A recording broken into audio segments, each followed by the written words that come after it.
میرے عزیزوں نوجوان یوسوسو فی صدور الناس تمہارے دلوں میں صرف اور صرف وسوسہ پیدا کر خیالات کو پیدا کر سکتا ہے نماز سے تم کو نہیں جدا کر سکتا روزہ رکھنے سے منع نہیں کر سکتا ہے تم حسینی ہو تم مولائی ہو تم اہل بیت کے چاہنے والے ہو تمہاری علامت ہی یہ ہے کہ تم نماز میں صف اول میں نظر آئے یہ خاص علامت ہے مومن کی امام صادق علیہ محمد حضرت امام جعفر صادق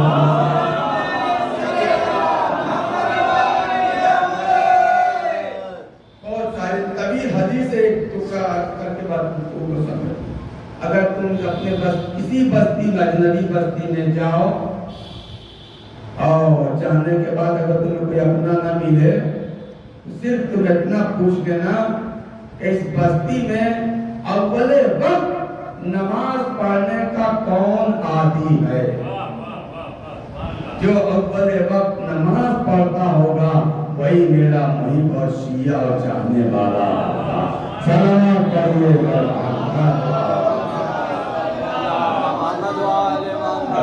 کو ہمیں حق ادا کرنا ہے فضائل بھی سن کے حق ادا کرنا ہے مسائل بھی سن کے ہمیں کیا ہے حق ادا کرنا ہے اس لیے کہ ہم جس امام کا شبیہ تابوت برآمد کرنے والے ہیں یہ اس امام کا تابوت ہے امام زمانہ خود ہی اس تابوت میں آگے آگے ماتم کرتے ہیں امام زمانہ گریہ کرتے ہیں یہی وہ تاریخیں ہیں جس میں ہمارے اور آپ کے زمانے کا امام یتیم ہو گیا ہے امام کا سایہ ان کے سر سے اڑ گیا ہے یقیناً امام کو عالم غربت میں موت آئی غربت کی انتہا تھی ظلم کی انتہا تھی کہ امام کا گھر ہی امام کا مرکز بن گیا امام کی قبرگاہ بن گئی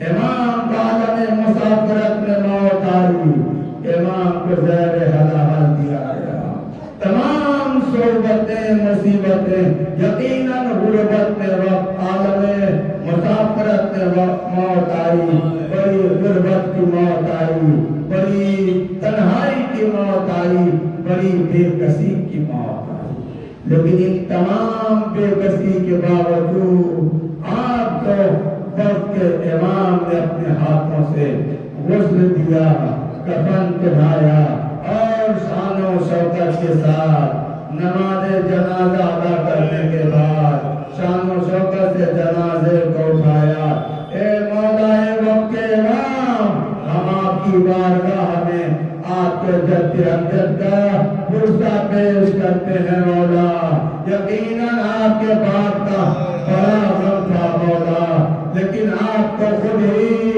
اپنے باپ کے غم کو بھول کر اپنے جد مظلوم کے غم کو یاد کر کے سلام کہتے ہیں اے میرا سلام ہو جد مظلوم پر کہ جس کا لاشا نہ زمین پر تھا نہ زمین پر تھا بلکہ تیروں پر معلق تھا اللہ اللہ وہ حسین غریب کا آخری کیسا سجدہ تھا جزاکم ربکم مزادارو خدا آپ کی اس پرسے کو قبول فرمائے ذرا تصور کرو حسین ابن علی کا لاشا نہ زمین پر تھا نہ زمین پر تھا تیروں پر معلق تھا ایک مرتبہ حسین نے پورے بدن کی توانائی کو سمیٹا سرزمین کربلا کی خاک کو اکٹھا کیا اپنی پیشانی کو سجدے سجدہ معبود میں خم کر دیا اے پروردگارا میں نے اپنے وعدے کو پورا کر دیا تو اپنے وعدے کو وفا کر دے اور بس ہم نے سن لیا چند فکرے سنو تب جاؤ گے مولا کو الوداع بھی کہنا ہے مولا کو رخصت بھی کرنا ہے بھرسا بھی دینا ہے ماتم بھی کرنا ہے معلوم ہے سوگوارو